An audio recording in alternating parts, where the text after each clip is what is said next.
Some call him Apocalypse. He was some kind of god. For thousands of years, he's been amassing mutants to take their powers.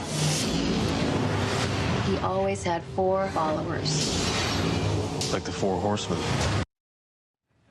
And that was a clip from X-Men Apocalypse, the latest offering of the X-Men franchise. And joining us to give his review of the film is WSJ film critic Joe Morgenstern. Welcome, Joe. Lovely to see you. Lovely to almost see you. That's right. Joe, you write in your review that you believe this may be the implosion of the franchise. It's apocalypse, if you will.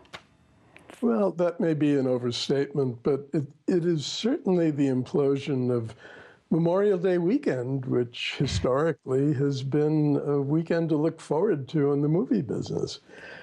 This weekend is a very peculiar and dismaying one, not just for the Marvel entry, X-Men Apocalypse, but for Disney's Alice Through the Looking Glass. Mm.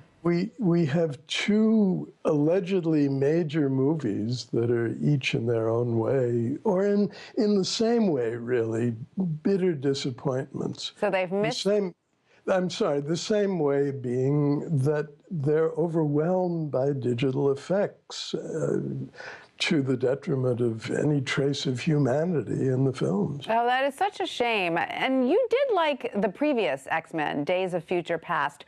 What's missing from this one? They were both directed by Bryan Singer, correct?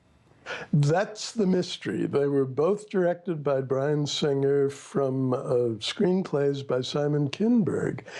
Everyone was enthusiastic about the previous one. It was full of intricate fun and time travel scrambles and President Nixon getting it and human elements and humor elements. Mm-hmm.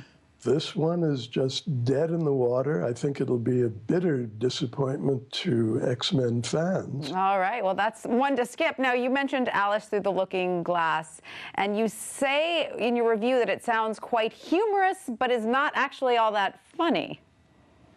There's no fun in it at all. I mean, the first laugh doesn't come until the first hour when the Red Queen shakes a kid's ant farm with tiny people trapped in it and says maliciously, "Earthquake." That does sound pretty funny. I laughed out loud for the first time. I heard myself laughing out loud and then thought, oh, that's what's been missing. So this is the kind of film that is what? It's just missing the mark with the audience. You say Time himself makes an appearance here, but you don't like the time travel aspect of it, correct? Well, it's not handled well. It's not original. There isn't an original element in it. And I guess what both films say is that it's very hard for studios to consistently knock them out of the park.